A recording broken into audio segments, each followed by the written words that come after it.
Bien. Alors maintenant, je suis en train de créer un autre projet. Cette fois-ci, c'est les entrées-sorties.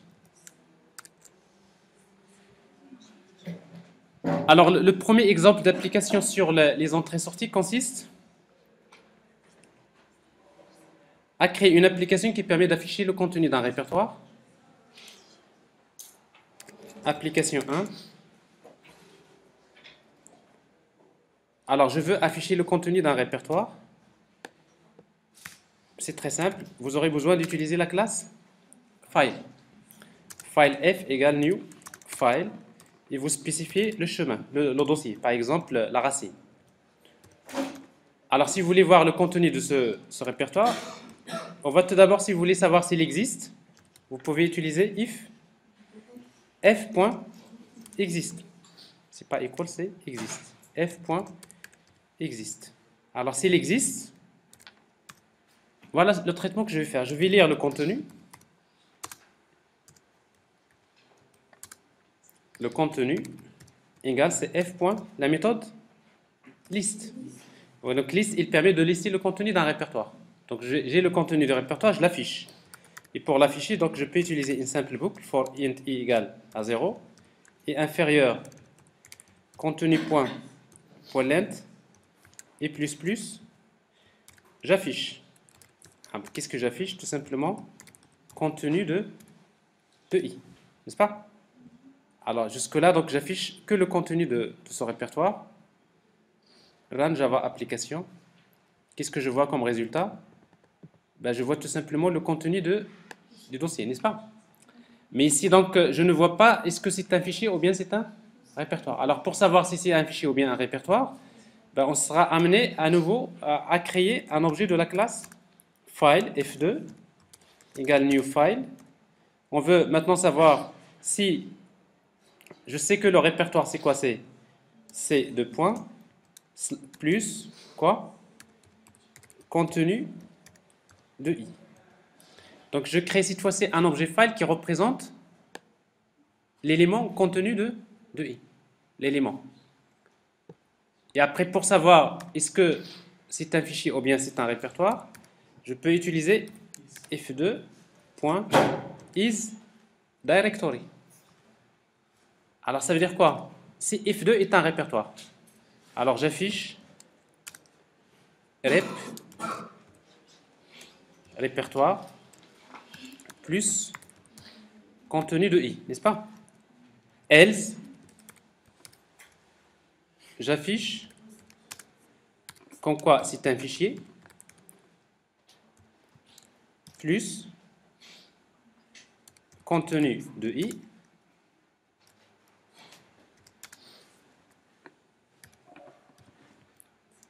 plus size, la taille. Alors si je veux la taille,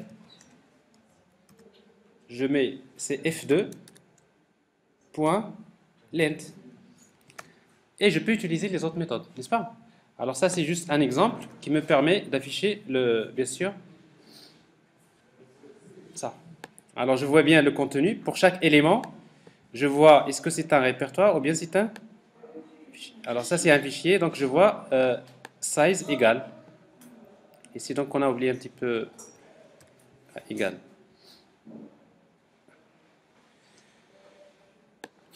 En octet.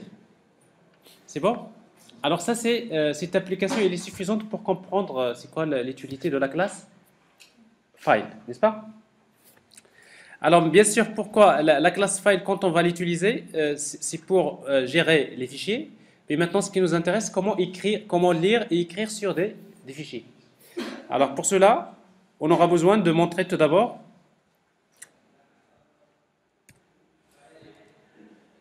lire et écrire sur un fichier texte. Supposons que je vous demande de créer une application Java qui permet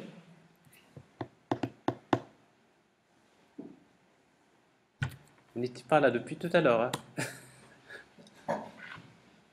Mais c'est la même remarque que j'ai fait la semaine dernière et la semaine d'avant. Alors, donc, comme je disais, pour copier le contenu d'un fichier vers un autre, qu'est-ce qu'on va faire? Ben, tout d'abord, je vais utiliser la classe file. Pourquoi? Parce que j'ai besoin de peut-être de savoir est-ce que le fichier existe ou pas, n'est-ce pas? Donc j'utilise la classe file qui représente un fichier 1.txt. Mais pour lire le contenu d'un fichier, donc je vais utiliser un stream de communication. En réalité, la seule classe qui me permet de lire à partir d'un fichier texte s'appelle file reader. Alors file reader, c'est un stream de communication caractère. Qu'est-ce qu'il fait? Il lit tout simplement un caractère à partir d'un fichier. Donc il reçoit les données caractère par caractère. Alors la méthode read de la classe file reader, il permet de lire un caractère. Et après, si vous voulez envoyer un caractère dans un autre fichier, on utilise une classe qui s'appelle filewriter. Alors filewriter, bien sûr, il contient une méthode qui s'appelle write qui permet d'envoyer un fichier, plutôt un caractère vers un autre fichier. Alors bien sûr, en passant par la classe file. Alors on va essayer donc de voir une application qui permet de faire ce travail. Tout d'abord, je vais créer un fichier texte. Je suis dans mon projet, le dossier, je vais créer un fichier texte quelconque, new file.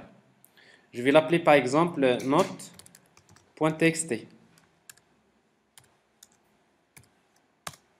Note.txt.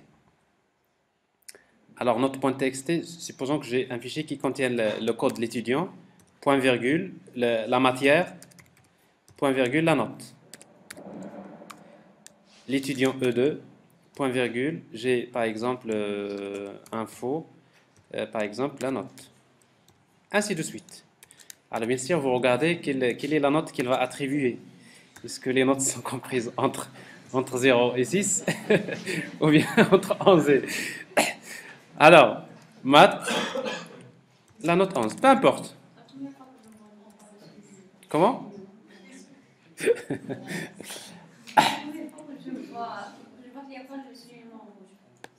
Alors, c'est pas du Java. Alors, c'est du texte. Donc, c'est-à-dire, vous faites appel à un bloc-notes, vous écrivez un fichier texte quelconque, peu importe. Ce fichier-là, c'est pas de... Donc, j'ai un fichier quelconque. Il est là, n'est-ce pas? Il est créé.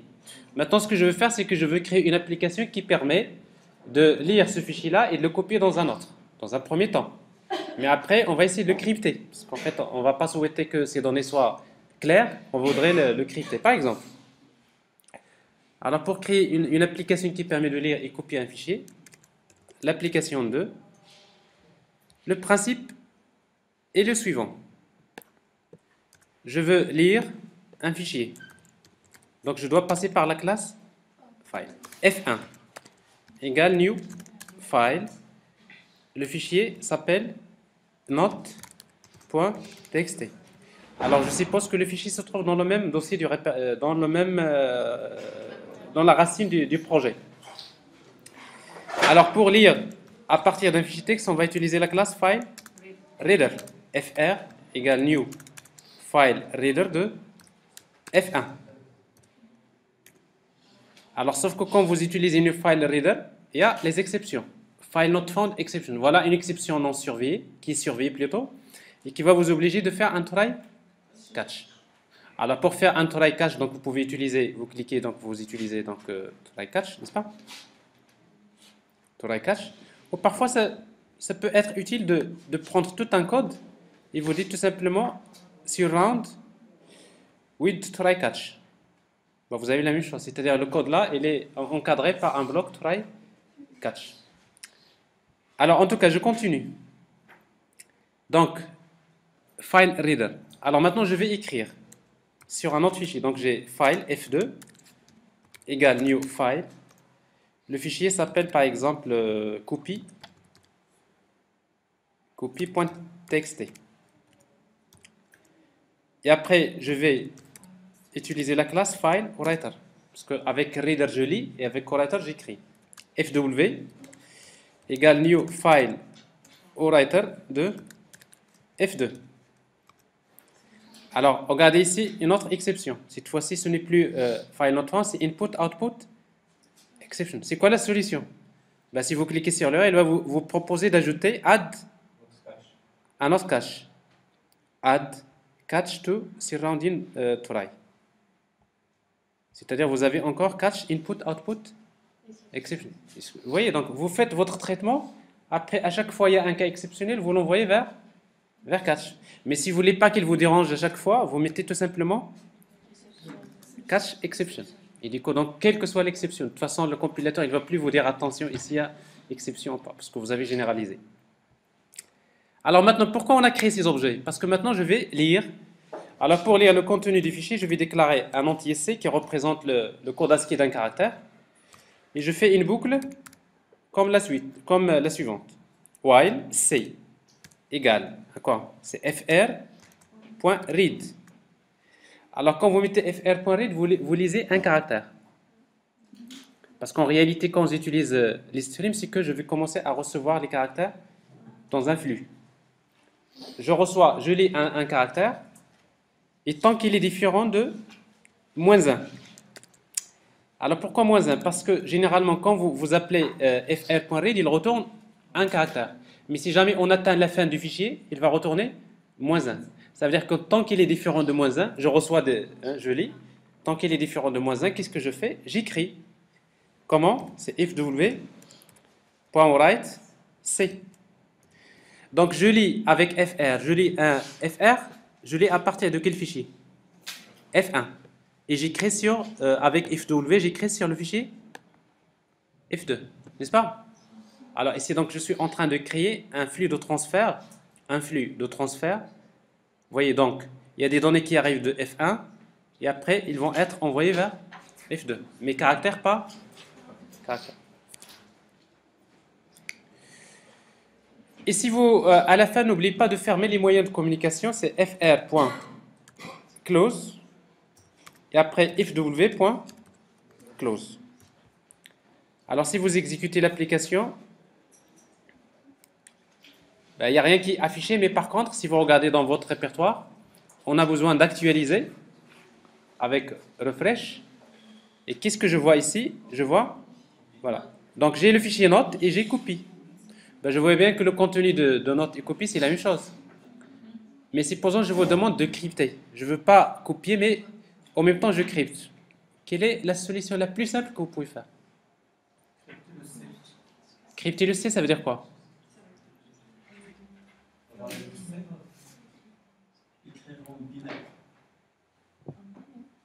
Vous pouvez écrire en binaire, mais il y a quelque chose de plus simple. Regardez, ça veut dire quoi C? C'est quoi C? C'est le code ASCII d'un caractère. Je lis un caractère à partir du premier fichier, et le C, je l'envoie vers le deuxième fichier. Alors crypter, ça veut dire quoi? Je lis un caractère et je le remplace par un autre. Je peux mettre par exemple un plus 1. Regardez. Si vous écrivez write C plus 1, qu'est-ce qui se passe? Je lis un caractère. Si je lis A, je le remplace par B.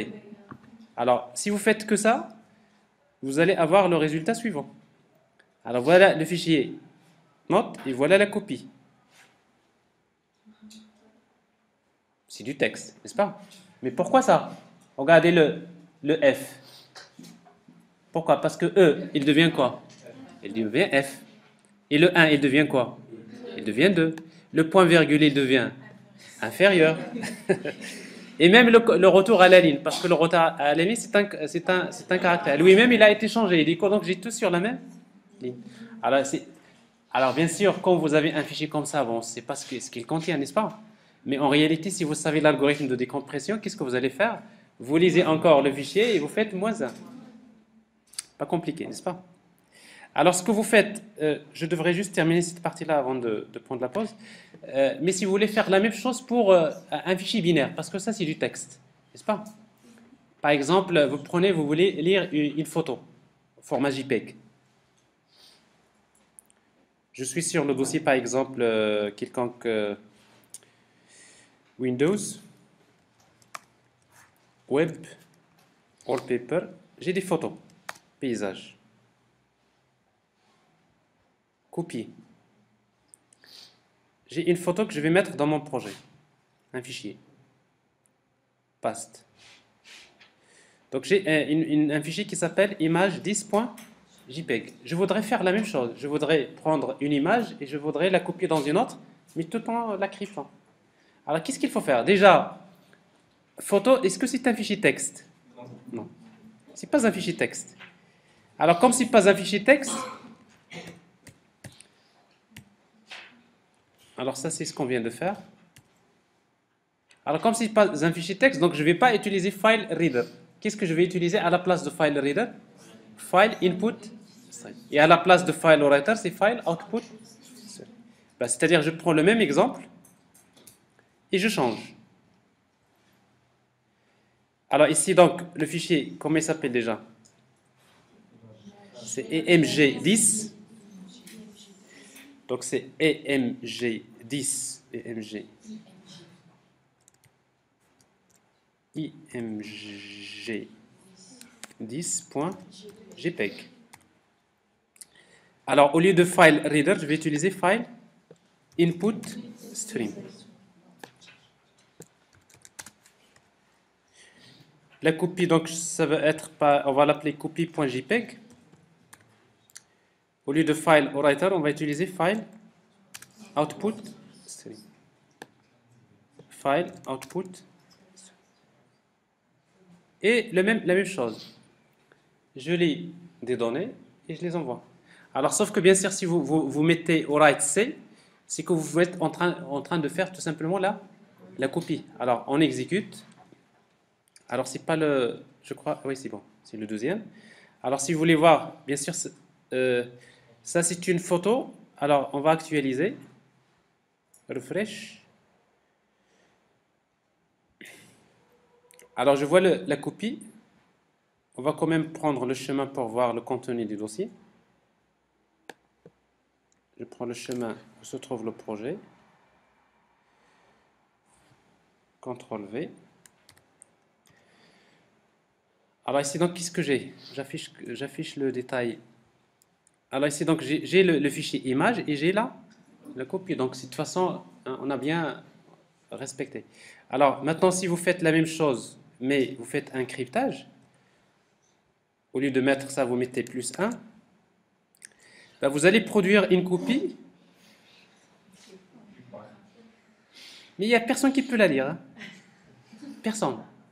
Regardez, ça c'est une photo, mais ce fichier-là c'est copie.jpg. Vous pouvez l'ouvrir avec n'importe quel logiciel, il n'y a aucun logiciel qui va vous afficher cette photo. Pourquoi? Parce que le seul qui peut l'afficher, c'est vous. Vous allez créer une autre application, vous commencez...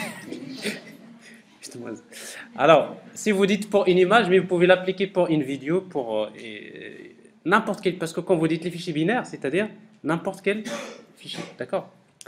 Alors voilà donc la première partie. Par exemple, les 100 premiers caractères, oui. On aurait une image. Si vous sautez, c'est pas c'est plus compliqué, parce que le fichier JPEG, son en-tête, il est assez complexe. C'est pas un fichier image. Parce que tout dépend également du contenu. Parce que maintenant ici, le problème c'est qu'on a, c'est vrai, parce que ici dans le fichier JPEG, qu'est-ce qu'on a fait? On a décalé même l'entête du fichier JPEG, on l'a modifié, donc il n'y a aucun logiciel qui peut la lire. Mais si vous voulez uniquement changer que les pixels, parce que vous ne voulez pas toucher, vous voulez qu'elle reste toujours photo, mais vous touchez que les données. Alors dans ce cas-là, effectivement, il faut revenir sur le fichier JPEG. Vous dites, voilà, l'entête, il ne faut pas la toucher. Mais une fois que vous arrivez à l'endroit où il y a les pixels, vous changez et du coup, donc vous allez avoir une photo, mais les couleurs ne sont pas les mêmes. Et du coup, vous avez brouillé, soi-disant, Mais ça, c'est juste une application. Bon, après la pause, on va parler des autres cas. Alors, je vais marquer ça en pause, comme ça, on fera une vidéo qui... Donc, on vient de voir comment lire, écrire sur un fichier en mode texte et en mode binaire.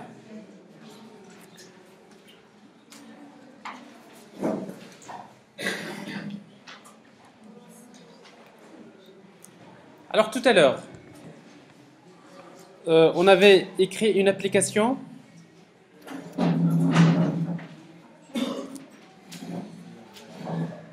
On avait écrit une application qui permet de lire un fichier texte et de le copier. Mais on a fait une lecture caractère par caractère. Mais c'est pour ça que je vous demande de créer une application qui permet de calculer la moyenne des notes. Je veux lire le fichier, je voudrais calculer la moyenne des notes. Est-ce que, en lisant caractère par caractère, est-ce que c'est facile de le faire? Parce que si vous lisez caractère par caractère, c'est pas évident. Alors, il est plus intéressant de lire le fichier ligne par ligne. Pour chaque ligne, je peux récupérer la note, n'est-ce pas? Alors maintenant, si vous voulez... Allez-y, allez-y.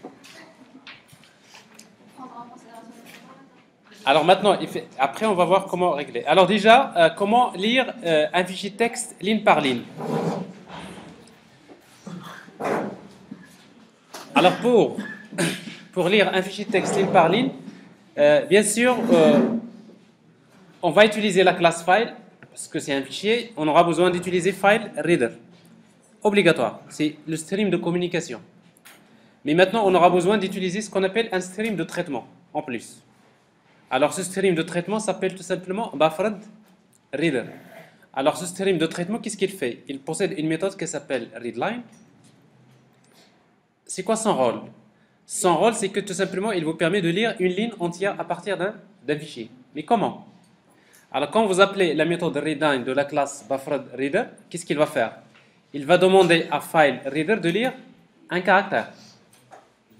Donc, je lis un caractère, je lui demande de lire un deuxième. Donc ça veut dire quoi? Je vais continuer à lui demander de lire caractère par caractère jusqu'à le caractère de fin de ligne. N'est-ce pas? Donc ça veut dire réellement, c'est qui va lire à partir du fichier? C'est file reader. C'est le stream de communication, c'est lui qui va lire les caractères. Alors maintenant, si vous voulez lire une ligne entière, ben vous allez lire caractère par caractère jusqu'à ce que vous arrivez à la fin de ligne. Alors ce travail-là, ce traitement-là, vous n'avez pas besoin de le programmer parce que ça existe déjà. Il est fourni par la classe buffered reader. Et la même chose, si vous voulez écrire une ligne directement dans un fichier, vous pouvez utiliser buffered writer, notamment. Alors, on va essayer de voir ça. Alors pour créer une application, oui.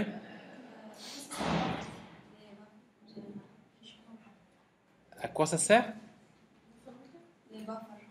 En fait, le buffer au tampon, en principe, quand vous entendez les buffers ou bien tampons, c'est tout simplement une mémoire dans laquelle je stocke un flux de données temporaire que je vais utiliser par la suite. Alors, pour créer ce genre d'application, on peut créer une troisième application, application 3. Je veux lire le contenu d'un fichier, texte, ligne par ligne. Tout d'abord, je commence par la classe file, f égale new file. Le fichier s'appelle note.txt. Ensuite, on aura besoin d'utiliser file reader, fr égale new file reader. On va lui donner comme paramètre f. Je crois que l'enregistrement il est en cours. Oui. Alors bien sûr, ici quand vous créez file reader, on a vu tout à l'heure qu'il nous faut un try catch. Donc sur round with try catch. Vous pouvez utiliser catch exception si vous ne voulez pas traiter plusieurs exceptions par la suite.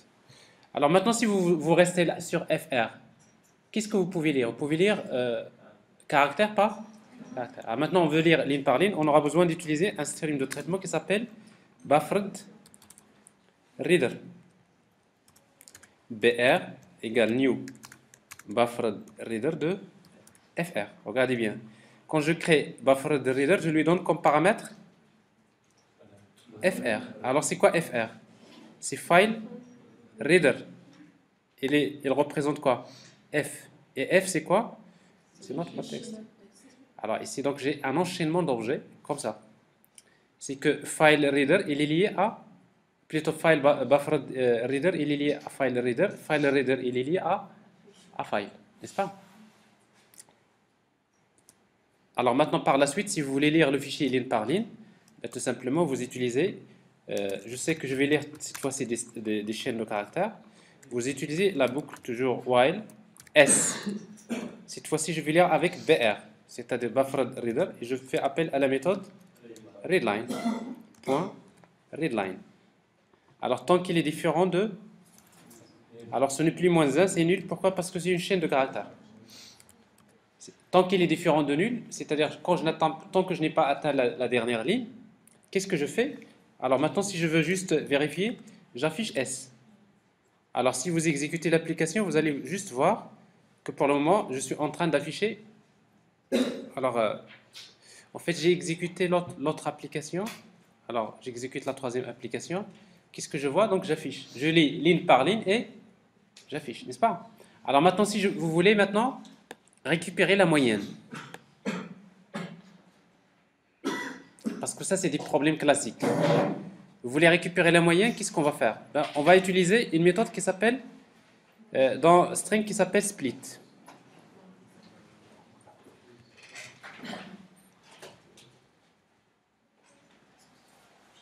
Alors ça, c'est autre chose. Alors en fait, la méthode split, qu'est-ce qu'il permet de faire? Alors si vous mettez s.split, alors ça c'est des strings. Et vous mettez point virgule. Alors c'est comme si vous découpez avec la chaîne de caractères, là où il y a un point virgule, vous faites une... C'est le séparateur, donc d'accord. Alors qu'est-ce qu'il vous retourne généralement split? Il vous retourne un tableau de chaîne de caractères.